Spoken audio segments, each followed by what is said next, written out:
Үлзий бат барьцаат зээлийн газар. Манай барьцаат зээлийн газар нь намрын урамшуул зарлаж 10 дугаар сарыг дуустал алт үнэт эдлийн хүүгээ 5% болголоо. Мөн ноутбук, зурагтын хүүг өдрийн 0.5% болголоо. Та бүхэн манайхаар өргөнөөр үйлчлүүлнэ.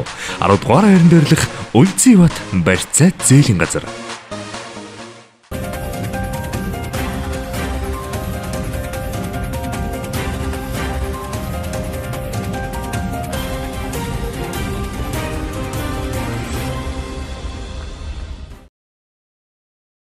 Арим үзэгчтэй Мижи телевизийн мэдээллийн хөтөлбөр эхлэхэд бэлэн болсон байна. Анхаарлаа хандуулна.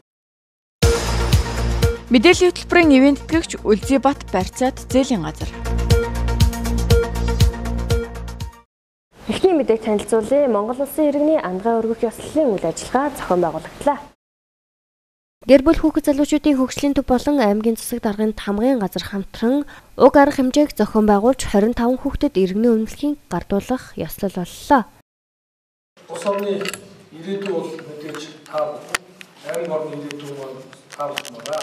Тийм учраас Монгол Улсын иргэн болж Монгол улстай хэрэгтэй, Монгол улсын ирээдүйд хэрэгтэй их зүйлийг сурч мэдж, улс их орондоо хэрэгтэй, аймаг орондоо хэрэгтэй сайн хүн болж төлөвшөөрэй, сайн эцэг их, сайн аав ээж болж төлөвшөж улс их орныхоо ирээдүйг авч яваарай гэсэн энэ ерөөлийг дахин дэвшүүлж байна. Тэг хүүхдүүд та бүхнийгээ төлөө томчууд бид бүхэн үргэлж анхаарч ихийг хийж хэрэгжүүлж ажиллах болно гэдгээ энэ ташрамд бас илэрхийлье. Та бүхэндээ сайн сайхныг хүсье. Хүүхдүүд төрийн тугандаа мөргөн тангарага өргөлөө. Туркиас эртний их төв соёлтой. Туркиас эртний их төв соёлтой. Тусгай тогтносон Монгол Улсын иргэн бий. Тусгай тогтносон Монгол Улсын иргэн бий. Хүчирхэг төрийн өргөө. Хүчирхэг төрийн өргөө. Хуулийг шатлан сахиж. Хуулийг шатлан сахиж. Эв нэгдэл. Эв нэгдэл. Эрхчлөө дээдлэн. Эрхчлөө дээдлэн. Их орон. Их орон. Тусгай тогтнолоо арилан хайрлаж. Тусгай тогтнолоо арилан хайрлаж. Хүмүүнлэг иргэний. Хүмүүнлэг иргэний. Арчилсан нийгмийн төлөө. Арчилсан нийгмийн төлөө. Эрдэм боловсралтай. Эрдэм боловсралтай. Хүнлэг инэрэнгүй. Хүнлэг инэрэнгүй. Журам иргэн байхаа. Журам иргэн байхаа. Их орон. Их орон. Эрхэм дээдсийн удам. Эрхэм дээдсийн удам. Ард түмэндээ андгаалж байна. Ард түмэндээ андгаалж байна. Мэдээллийн хөтөлбөрийн ивент гэгч Үлзий бат барьцаат зээлийн газар. Дараагийн мэдээг танилцуулъя. Хөдөө аж ахуйн хөдөөгийн хөгжлийн төслийн нэмэлт санхүүжилт төслийн уулзалт өнөөдөр зохион байгуулагдлаа. Энэхүү уулзалтанд бизнес эрхлэгчид оролцлоо. Хөдөө аж ахуйн хөдөөгийн хөгжлийн төслийн нэмэлт санхүүжилт төслийн уулзалт боллоо. Хөдөө аж ахуйн хөдөөгийн хөгжлийн төсөл нэмэлт санхүүжилт нь Азийн хөгжлийн банк хөнгөлтэй зээлийн хөрөнгөөр 2016 оноос 2020 оны хооронд хэрэгжих юм. Энэхүү төслийн гол зорилго нь агробизнесийн чиглэлийн хувийн аж ахуйн нэгжүүдийн нэмэн өртгийн сүлжээ, аж ахуй хөдөөгийн хөгжлийн дэмжин, ядуурлыг буруулахад хувь нэмэр оруулахад орших юм а. Төсөлд хамрагдах салбар нь махан бүтээгдэхүүн, сүүн бүтээгдэхүүн, арьс шир, ноос, ноолуур, ойдол зөгийн аж ахуй, эрдэмтсэн аж ахуй, сүүний чиглэл, махны чиглэл, малын чижээл, бордооны аж ахуй зэрэг жимсгэн, хүлэмжийн аж ахуй, шилмэл малын үржил, өрийн үйлдвэрлэл зэрэг багтах юм. Төсөлд оролцогч банкуд тухайн төсөлд төслийн зээлийн голомт, хаан, хас, үндэсний хөрөнгө оруулалт, худалдаа хөгжлийн болон Улаанбаатар хотын банкуд үргэлжлүүлэн олгоно. Төсөлтэй хамтран ажиллах хүсэлтэй бусад банкудад үнэлгээ хийж Азийн хөгжлийн банк баталсны дагуу хамрагдана. Төсөл тавигдах шаардлагын хувьд түүхийн эдийн боловсруулалтыг гүнзгийрүүлж, эцсийн бүтээгдэхүүн үйлдвэрлэх чиглэл рүү нэмэн өртөх шингээх чанарыг дээшлүүлэх, түншлэл хамтын ажиллагааг хөгжүүлснээр нэмэн өртгийг бий болгох, экспортыг дэмжих, импортыг орлох үйлдвэрлэл, бэлтгэн нийлүүлэх сүлжээг хөгжүүлэх, ажлын байр шинээр бий болгох, байгаль орчин ээлтэй үйлдвэрлэл явуулах, нийгэм гендрийн тэгш байдлыг хангасан байх юм байна. Тэр хөдөө аж ахуйн хөдөөгийн хөгжлийн төслийн зээлийн үйл ажиллагааг эрхэлсэн багийнхан ирж олон нутагт мэдээлэл өгж байгаа. Тэр мэдээлэл өгөхдөө ямар зорилго тавьж байгаа вэ гэхээр бид нар одоо ийм шалгуурыг хангасан аж ахуйн нэгжүүдийг, ийм салбарын аж ахуйн нэгжүүдийг ийм хэмжээний зээл авах боломжтой. Та нар энийг одоо зээлэнд хамрагдъя гэвэл ийм одоо шугамар өөрийнхөө өөрийгөө ингэж үнэлгээ хийгээд энэ шаардлагыг хангаж байгаанаа гэвэл та нар ийм 6 банкаар одоо өнөөдөр дамжаад зээл авах боломжтой гэдгийг мэдээлэл. Ер нь хүн мэдээлэл хичнээн сайн аавна. Тэр мэдээлэлдээ өөрийгөө хичнээн сайн бэлтгэж чадна. Тэр хэмжээгээр хамрагдах боломж бол илүү дээшлэнэ. Тийм учраас л бид л орон нутагт энэ мэдээллийг хүргэж явж байгаа. Нийт 22 гаруй мянган хүн хөдөлмөр эрхэлдэг бол түүний 50 гаруй хувь нь бол хөдөө аж ахуйн салбарт ажилладаг. Энэ талаасаа бодоод үзэх юм бол зайлшгүй энийг хүлээж авах хэрэгтэй. Тэгээ энэ махсууны чиглэлээр хүнсний ногоо тариалдаг, хүлэмжийн аж ахуй эрхэлдэг. За хөдөө аж ахуйн одоо бүхэл чиглэлээр үйл ажиллагаа явуулдаг энэ аж ахуйн нэгжүүдийг дэмжих бүрэн бололцоо боломж байна гэж. Бид бол зах зээлээ бол өөрсдөө тодорхойлох хэрэгтэй. Дорнот аймаг бол бас үйлдвэрлэл бусад аймагуудтай харьцуулах юм бол тодорхой хэмжээнд одоо анханасаа хөгжиж ирсэн бааз суурь сайтай хоёр талдаа одоо бас хоёр том гүрэнтэй хилдэг, хилийн 4 бомбтой гэдэг ингээд тодорхой зах зээлүүд бол байна гэж үзэж байгаа. Тэгээд бизнес эрхлэгчдийгээ бас энэ сургалтанд сууж амжаагүй бол та бүгд үлдсэн төслийн магийнхантай байна. Хөдөө аж ахуйн одоо холбогдох мэргэжтэнгүүттэй хамтраа төслийн магийнхантай холбогдоод арга зүйн зөвлөгөө аваад ингээд ажиллаарай. Энэ бол боломж байгаа шүү гэдгийг хэлмээр.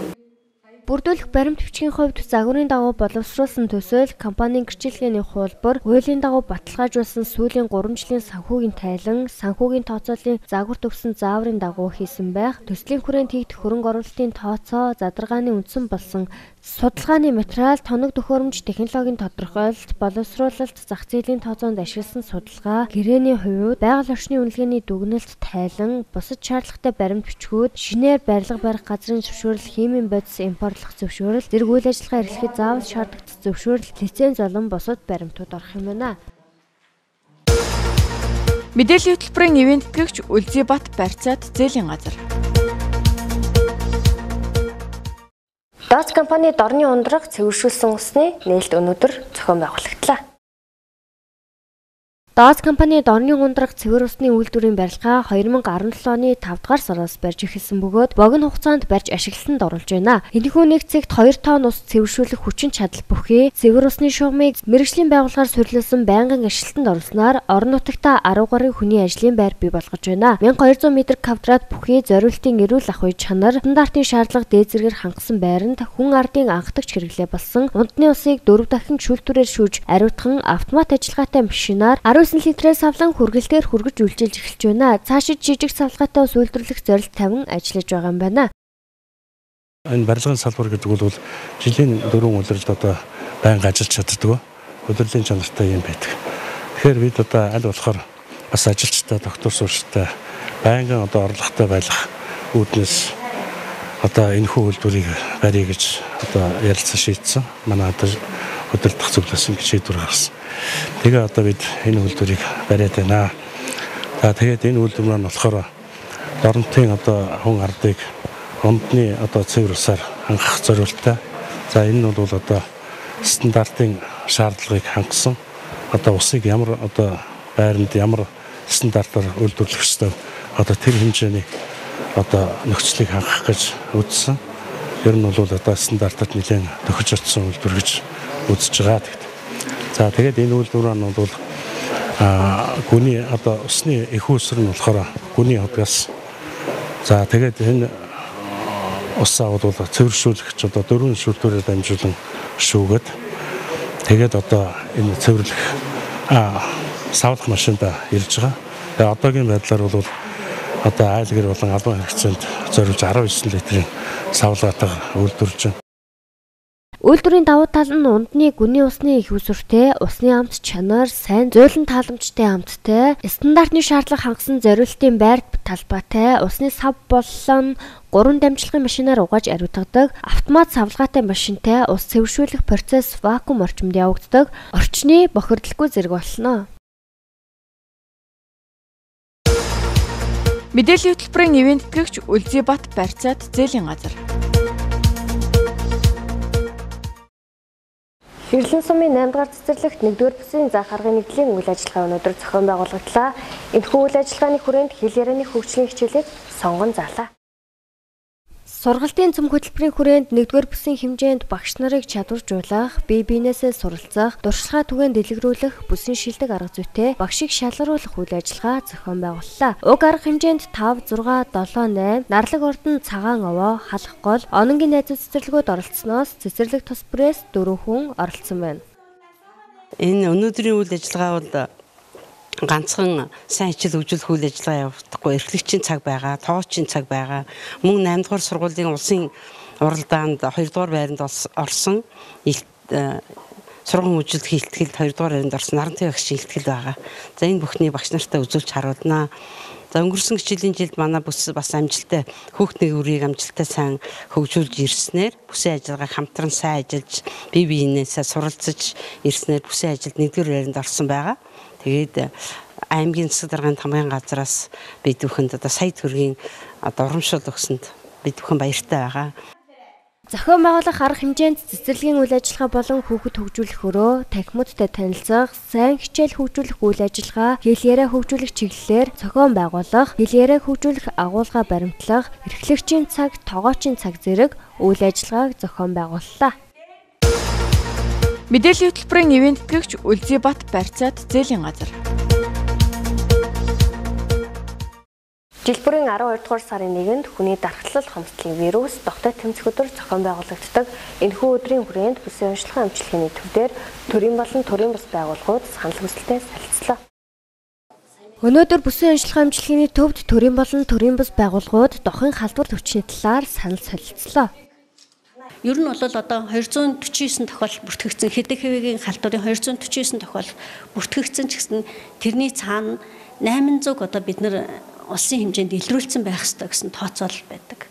Тооцоолдоор ч айгүй олон юмар тэр тооцоол дээр бол 800-аас нь бол бид нар 3-1-ийг ерөнхийдөө илрүүлсэн байна. 3-1-ийг илрүүлчихэд тэгээд бүгдийг нэмшлэгэнд хамруулсан байна л гэж үзэж байгаа байхгүй. Тэгэхээр ер нь бол цаашдын одоо бидний гол зорилго юу байдг вэ гэхээр нийт одоо илрэх магадaltaй хүмүүсээ 90% юунд илрүүлэх, илэрсэн хүмүүсээ 90% эмчилгээнд хамруулах, тэгээд 90% дахиад ингээд сэргийлэх гэсэн ийм 90 гэсэн одоо уриатаагаар ажилтдаг. Гэхдээ энэ бол улсын хэмжээний манай Дорнот аймгийн хэмжээнд бол 16 онд бол бэлгийн замаар дамжих халдвар нийт халдвар төвчнийхөө 46% байсан. 51% байсан. 17 он 16 онд бол 46% болж тоогоор бол буурсан юм шиг харагдавч 16 онд одоо бүртгэгдсэн өөр бусад халдвар төвчнүүд нь их байдаг. Тэрнээс зөр тоонд өнгөөр бол буурсан юм байхгүй. Эрсдэлт бүлгийн хүн ам хизвэ аль нь вэ гэдэг дээр бол ер нь л бэлгийн харьцаанд орж чадж байгаа бүх хүмүүст эрсдэлт бүлгийнхэн. Бүгдээрээ бид нар хинж бүгд адилхан. Одоо заавалчгүй тэр насныхан 15 насныхан 45 насныхан гэх юм бол огтхонч байхгүй. Бүгдээрээ л эрсдэлт бүлгийн хүмүүс бид нар хинч бэлгийн харьцаанд орох чадвартай л бол бүгдээрээ эрсдэлт бүлгийн хүмүүс. Хинч хизээч ямар ч эрсдэлт орж болно, хинч өвдөж болно. Дорнот аймгийн хэмжээнд 8 тохиолдол бүртгэгдснээс одоогийн байдлаар 3 нас барсан тохиолдол гарлаа. Мэдээллийн хөтөлбөрийн ивент тэтгэгч Үлзийбат барьцаат зээлийн газар. Дараагийн хэсэгт та бүхэндээ Дорнот аймгийн ханшийн мэдээг хүргэе.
Мэдээллийн хөтөлбөрийн ивент гэгч Үлзийбат барьцаат зээлийн газар. Мэдээллийн хөтөлбөртэй хамт байсан үзэгчдэд баярлалаа. Бүрүү гарагийн дугаар энд хүрээд өндөрлж байна. Баяртай.